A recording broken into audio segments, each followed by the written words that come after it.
द्वादश भाव यदि अत्यंत उच्च अवस्था में हो और द्वादश शक्तिशाली हो तो किसी भी जातक को आध्यात्मिक जागरण देता है, अपने आप को समझने की एक विशेष क्षमता देगा, कर्म से मुक्ति देगा और कभी कभी तो आपको ऐसा प्रतीत होगा कि असंभव भी संभव हो गया है। तो मित्रों, आज के इस वीडियो में हम बात करेंगे द्वादश भाव और द्वादश के विषय में और 6 बिंदुओं के आधार पर यह जानने का प्रयास करेंगे कि कुंडली का द्वादश भाव और द्वादश जीवन में कौन सी उच्च अवस्था आपको जीवन काल में देगा और क्या लाभ देगा, इस पर भी विस्तृत रूप से चर्चा करेंगे। इसके अलावा कुंडली के प्रत्येक भाव में द्वादश ग्रह किस प्रकार की उपलब्धियां आपको दे सकता है ताकि आप उसे समझकर अपने जीवन काल में लागू कर सकें। तो आइए सबसे पहले हम बात करते हैं मित्रों कुंडली के द्वादश भाव की। देखिए, आप सभी जानते हैं कि कुंडली का द्वादश भाव वास्तव में यदि देखा जाए तो हानि का भाव है, ये व्यय का भाव है, लेकिन मित्रों इसे एकांत का भाव भी कहा जाता है। तो कुंडली के द्वादश भाव से हम एकांत में प्राप्त होने वाली साधनाओं का विचार भी करते हैं, परलोक का विचार करते हैं, मोक्ष का विचार करते हैं और आध्यात्मिक रहस्यों का विचार करते हैं। इसके अलावा यदि हम लौकिक दृष्टि से बात करें तो अस्पताल का विचार, खर्चों का विचार, इसके अलावा कानूनी मामलों का विचार, जेल यात्रा का विचार, इनका भी हम यहीं से विचार करते हैं। मित्रों, कुंडली के द्वादश भाव से संबंधित सबसे पहले हम 6 बिंदुओं पर बात करते हैं ताकि आप इस भाव को अच्छी तरीके से और भली भांति रूप से समझ पाएं। देखिए, पहला बिंदु आज का यह है कि यदि कुंडली का द्वादश भाव शुभ स्थिति में होता है तो ऐसे जातकों को जीवन में अदृश्य शक्तियों का लाभ मिलता है। ठीक है, अदृश्य शक्तियां जातक की सहायता करती हैं यदि कुंडली के 12वें भाव पर शुभ ग्रहों का प्रभाव आ जाता है तो। इसके अलावा कुंडली का द्वादश भाव मित्रों जब शक्तिशाली होता है तो असंभव कार्य को भी संभव तरीके से आसानी से जातक कर पाएगा और अदृश्य प्रेरणा से ऐसा जातक या जातका जीवन में संचालित होते हैं। ये पहला पॉइंट हुआ आज का। द्वादश भाव और द्वादश यदि शक्तिशाली होता है मित्रों तो अब शक्तिशाली कब होगा ये भी समझ लेते हैं। देखिए, द्वादश ग्रह यदि केंद्र के भावों में या त्रिकोण के भावों में स्वगृही या फिर उच्च अवस्था के होकर बैठे हुए हों, किसी भी भाव में, किसी भी शुभ भाव में यदि द्वादश ग्रह बैठते हैं, वहां पर गुरु या शुक्र से दृष्ट हों, तो ये अपने आप में एक प्रकार की अद्भुत क्षमताएं उत्पन्न करेगा क्योंकि एक प्रकार का राजयोग होगा और ऐसा जातक अपने जीवन में सीमाओं से परे जाकर भविष्य को देखने की क्षमता रखता है। कहने का तात्पर्य कि उसका जो पूर्व आकलन होगा वो सटीक साबित होगा। इसके अलावा द्वादश भाव और द्वादश शुभ ग्रहों के प्रभाव में मित्रों होता है तो गहन अंतर ज्ञान भी होता है और आध्यात्मिक शक्तियां जातक के लिए मददगार होंगी। कुंडली जागरण इत्यादि ये आप करने का प्रयास कर रहे हैं तो उनमें भी ये स्थिति मददगार होगी। इसके अलावा वैश्विक प्रभाव की यदि हम बात करें तो विदेशों में प्रसिद्धि मिलती है, अंतर्राष्ट्रीय स्तर पर पहचान कायम करने में आपके लिए यह स्थिति मददगार होगी। आज का तीसरा बिंदु मित्रों ये है जो कि द्वादश भाव द्वादश से संबंधित है। देखिए, द्वादश भाव द्वादश यदि मजबूत होता है तो जातक को कह सकते हैं कि पहले से चीज़ों का पूर्वाभास हो जाता है, उसकी अनकॉन्शियस इंटेलिजेंस काफ़ी मजबूत होती है। इसके अलावा द्वादश भाव का संबंध मित्रों यदि लग्नेश से बनता है, द्वादश भाव का संबंध यदि भाग्येश से बनता है तो आध्यात्मिक गुरु, वैश्विक शिक्षक और धर्म सुधारक के रूप में आप कार्य कर पाएंगे। ये स्थिति इस चीज़ में मददगार है। द्वादश का संबंध यदि पंचम भाव से हो जाए या पंचमेश से हो जाए तो जातक महान कलाकार बनता है और कह सकते हैं कि ऐसा जातक विजनरी साइंटिस्ट होता है, यानी भविष्य के को सही आकलित करके उस दिशा में कार्य करने वाला ऐसा जातक बनता है। द्वादश का संबंध यदि लग्नेश से होता है तो ये रहस्यमय योग है मित्रों, ध्यान रखिएगा। द्वादश यदि लग्न भाव में बैठे या लग्नेश और द्वादश का संबंध स्थापित हो तो जातक आध्यात्मिक पथ पर चलेगा, लेकिन उसकी जो सोच रहेगी वो और लोगों से हटकर रहेगी, अपनी पहचान वो स्वयं स्थापित करेगा। द्वादश दसम भाव में यदि जाता है, दसवें से संबंध बनाता है तो विदेशों में सफलता और जातक की स्वयं की एक हिडन पावर होती है, खुद की एक क्षमता होती है जो वो अप्रकट रूप से भी अपना कह सकते हैं कि अपना सर्वस्व उस कार्य विशेष में दिखा सकता है।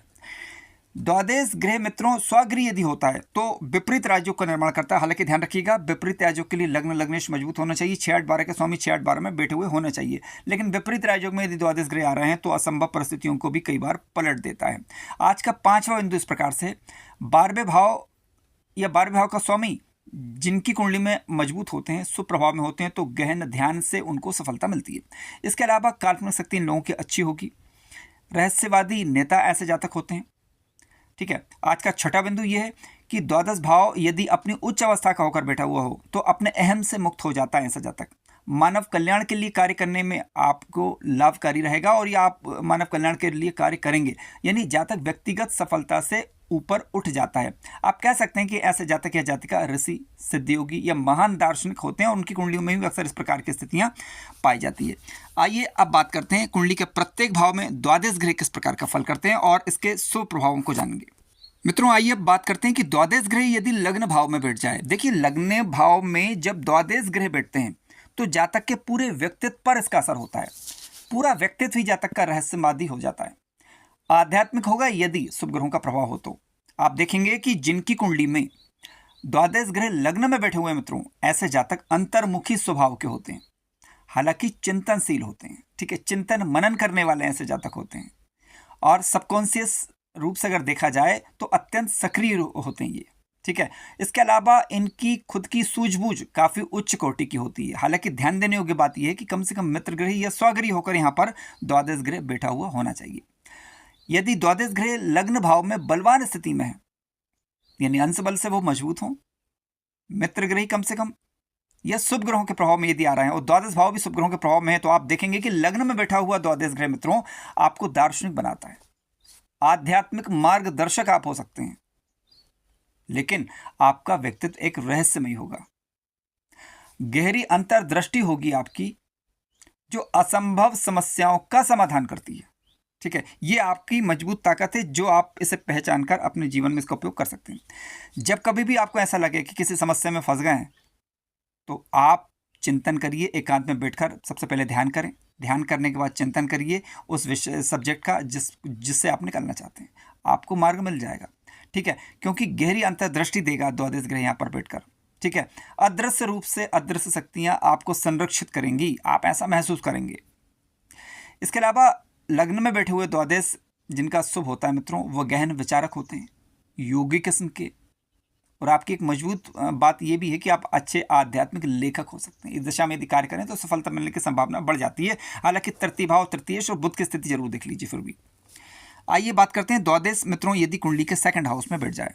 देखिए, द्वादश ग्रह जब दूसरे भाव में जब बैठते हैं, अब दूसरा भाव क्या है? भाषा का भाव है, ज्ञान का भाव। ठीक है, ज्ञान माने वाणी से मेरा कहने का तात्पर्य यहाँ पर ध्यान रखिएगा, वाणी यानी वाणी का भाव, कुटुंब का भाव, धन का भाव। दूसरे भाव में जब द्वादश ग्रह बैठते हैं, शुभ होकर यदि बैठे हुए हों तो वाणी में गहराई देंगे, और यदि अशुभ स्थिति में बैठे हुए हों तो जातक व्यर्थ की बकबक करेगा। शुभ स्थिति में होने पर गुप्त ज्ञान में रुचि रहेगी, आध्यात्मिक स्वभाव रहेगा, विदेशी प्रभाव देखने को मिलेगा, क्योंकि विदेश भाव का कारक ग्रह कुंडली का द्वादश ग्रह। शुभ स्थिति में यदि हैं तो आप देखेंगे कि ऐसे लोगों की वाणी दिव्य होगी, प्रेरणादायक वक्ता ऐसे जातक जीवन में होंगे। मनोविज्ञान के क्षेत्र में आपको महारत हासिल होगी और असंभव को संभव करने की क्षमता आप रखते हैं। कई बार अपने विचारों से समाज को बदलने की क्षमता आप रखेंगे। लेकिन वहीं यदि अशुभ प्रभाव हो तो ऐसी स्थिति में क्या रहेगा कि आप व्यर्थ का ज्ञान बांटेंगे। ठीक है, आप देख लीजिएगा किस प्रकार का प्रभाव आ रहा है। यदि अशुभ प्रभाव आ रहा है तो फिर किसी अच्छे ज्योतिषाचार्य, पंडित जी जिनको इस विषय में नॉलेज हो, उनसे सलाह लेकर आप उपाय कर सकते हैं। मित्रों, द्वादश ग्रह यदि कुंडली के तृतीय भाव में बैठ जाएं, देखिए तीसरा भाव कम्युनिकेशन स्किल्स का भाव, छोटे भाई बहनों का भाव, पराक्रम साहस का भाव आप जानते हैं। यहाँ पर यदि शुभ स्थिति में द्वादश ग्रह बैठते हैं तो लेखन के क्षेत्र में लाभ करेंगे, संगीत में प्रतिभा होगी आपकी। हालांकि संगीत की जब बात चल रही हो तो शुक्र बुध की स्थिति जरूर देखिएगा, क्योंकि ये शुभ होना जरूरी है। अदृश्य प्रेरणा शक्ति आपको मिलेगी कार्य करने की। यदि शुभ स्थिति में यदि उच्च अवस्था के बैठे हुए हैं यहाँ पर बुध ग्रह, द्वादश ग्रह, तो ऐसी स्थिति में आपको एक अच्छा लेखक बनाती है स्थिति। इसके अलावा आध्यात्मिक रूप से आप अच्छे वक्ता होंगे, शोधकर्ता होने की क्षमता आपके अंदर होगी। हालांकि जब भी शोधात्मक प्रवृत्ति की बात चल रही हो तो कुंडली का अष्टम भाव और बुध और सूर्य की स्थिति जरूर देखिएगा। असाधारण क्षमता देगा कई बार आपको, कई बार नई अवधारणाएं, कई बार नई विचारधाराएं आपके अंदर जन्म लेंगी। तो यानी कुल मिलाकर लाभकारी स्थिति है। अशुभ पहलू इसका यह है कि यदि खराब स्थिति में हो तो छोटे भाई बहनों के साथ टकराव, मनमुटाव की स्थिति बनाते हैं। द्वादश ग्रह मित्रों यदि कुंडली के चतुर्थ भाव के अंतर्गत बैठते हैं तो देखिए, द्वादश ग्रह चतुर्थ भाव में शुभ स्थिति में यदि बैठते हैं तो आंतरिक शांति का अनुभव करेंगे, आत्मिक गहराई देंगे आपको, भीतर से संवेदनशील होंगे, ध्यान और आध्यात्मिकता में रुचि रहेगी, घर का वातावरण आप रहस्यमय बना के रखेंगे, घर में विदेशी कल्चर लाने का प्रयास करेंगे, गहरी ध्यान क्षमता होगी आपकी। ठीक है, आध्यात्मिक शिक्षक की दृष्टि से देखा जाए तो लाभकारी स्थिति, ध्यान और मार्गदर्शक की स्थिति से लाभकारी स्थिति है, मनोविज्ञान के क्षेत्र में सफलता देने वाली स्थिति है। लेकिन अशुभ प्रभाव होने पर घर का खर्च अधिक हो सकता है, माता पिता के साथ मतभेद की स्थिति बन सकती है, तो संभलकर वाणी का प्रयोग विशेषतः करें। द्वादश ग्रह मित्रों यदि कुंडली के पंचम भाव में बैठ जाए, देखिए आज के वीडियो का मूल मकसद हमारा ये समझना है कि द्वादश भाव और द्वादश ग्रह कौन सा शुभ लाभ आपको देते हैं, कौन सा शुभ प्रभाव आपको देते हैं, कौन सी गहराइयाँ देती हैं। इसलिए ज़्यादा नेगेटिव बातों पर आज के वीडियो में मैं बात नहीं कर रहा हूँ। द्वादश ग्रह पंचम भाव में मित्रों बैठते हैं तो आपको अद्भुत कल्पना शक्ति देंगे, आध्यात्मिक रूप से आध्यात्मिक बुद्धि देंगे यानी आपको।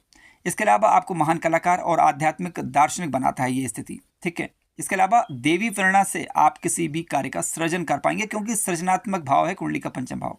हालांकि पंचमेश की स्थिति भी देखना होगी, पंचमेश ग्रह बलवान होना चाहिए। खराब स्थिति में हुए तो ऐसी स्थिति में संतान का व्यय करवाएंगे, यानी कहने का तात्पर्य कि संतान के साथ या तो मतभेद हो या संतान रास्ते से भटके, तो संतान का ध्यान यहाँ पर रखना होगा। द्वादश ग्रह मित्रों यदि कुंडली के छठे भाव में आते हैं तो देखिए, द्वादश ग्रह कुंडली के जब छठे भाव में मित्रों जब जाएंगे तो छठा भाव क्या है, रोग ऋण शत्रुओं वाला भाव है। यहाँ पर यदि बैठते हैं तो कठिन परिस्थितियों में विजय हासिल करेंगे, आप शत्रुओं पर जीत दर्ज करेंगे, यानी कर्मों की शुद्धि करवाएंगे, आप अच्छे हीलर हो सकते हैं। ठीक है, ये शुभ प्रभाव यहाँ पर देखने को मिलेगा। चिकित्सक हो सकते हैं, यहाँ पर भी आपको लाभ देगा। अब हो सकते हैं शब्द भी इसलिए यूज़ किया जा रहा है क्योंकि अन्य ग्रहों का प्रभाव देखना होगा। कहने का तात्पर्य इस दिशा में, इस क्षेत्र में आपको लाभ करेंगे। समाज सुधारक के क्षेत्र में आपको जो है लाभ यहाँ पर करते हैं, और संघर्ष से जीवन में अच्छी सफलता यहाँ पर दे देंगे, क्योंकि विपरीत योजक वाली स्थिति निर्मित होगी। आइए बात करते हैं यदि मित्रों द्वादश ग्रह कुंडली के सप्तम भाव में बैठ जाएं। देखिए, सप्तम भाव में जब बैठते हैं तो ऐसी स्थिति में जातक को कार्मिक और आध्यात्मिक बनाते हैं। जीवन साथी आपकी आध्यात्मिक हो सकती है या फिर विदेशी प्रवृत्ति की हो सकती है। रिश्तों में गहराई लाएंगे, यहाँ पर आध्यात्मिक साझेदारी से लाभ करवाएंगे। जीवन साथी के माध्यम से आपका आत्मिक विकास होगा। लेकिन हालांकि ध्यान रखिएगा कि अशुभ प्रभाव में यदि हुए तो दिक्कतें भी देते हैं फिर। ठीक है, और शुभ प्रभाव में यदि होने पर ऐसे संबंधों के द्वारा अक्सर जातक का जीवन बदल जाया करता है, यानी विवाह के बाद जातक का जीवन अक्सर चेंज हो जाता है। मित्रों, द्वादश ग्रह जब कुंडली के अष्टम भाव में बैठते हैं तो देखिए, अष्टम भाव में जब बैठते हैं तो जातक को ये रहस्यमयी बनाएंगे, और हालांकि जातक शक्तिशाली होगा, ऑकल्ट ज्ञान इत्यादि में रुचियाँ होगी जातक की, गूढ़ विद्या में रुचि लेगा, प्रकृति रहस्यात्मक बना देंगे, जीवन में बार बार बदलाव होते रहते हैं। ये बात जरूर होती है जब द्वादश ग्रह अष्टम भाव में बैठते हैं तो।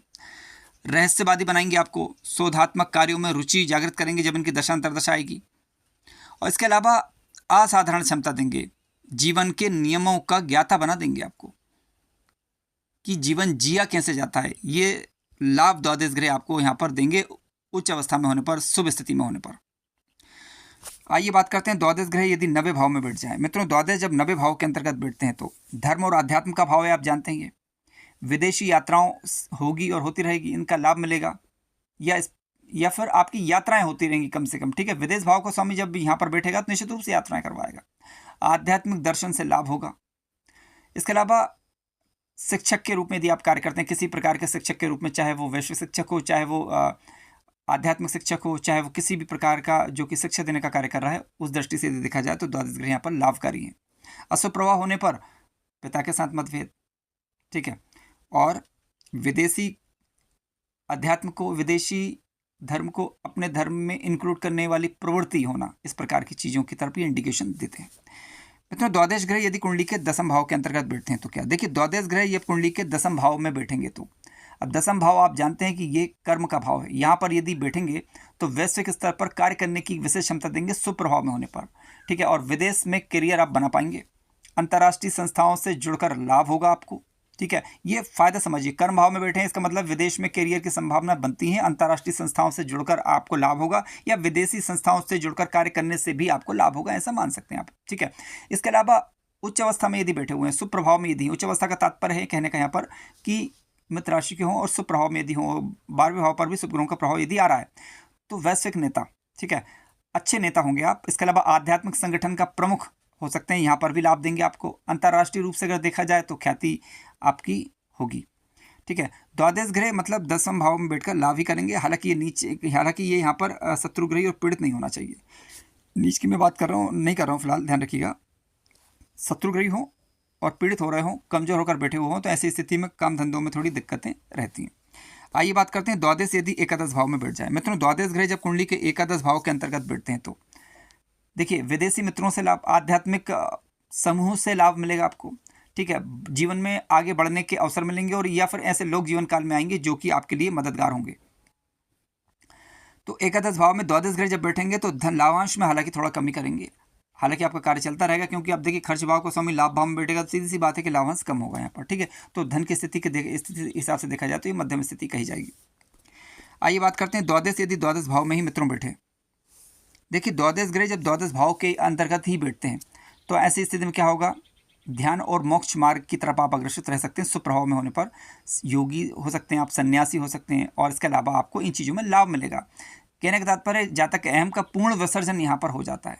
12वें भाव का स्वामी मित्रों ध्यान रखिएगा कि जहाँ बैठेगा वहाँ की सीमाएं तोड़ेगा। इसके अलावा चेतना का विस्तार करेगा। उस भाव से संबंधित दिक्कतें देकर, थोड़ी बहुत दिक्कतें जरूर देता है, रिश्तों में परेशानी करेगा यहाँ पर, मैं इस बात से इनकार नहीं कर रहा हूँ। ठीक है, लेकिन चेतना का विस्तार देगा, आपको अपने आप को समझने का मौका मिलेगा।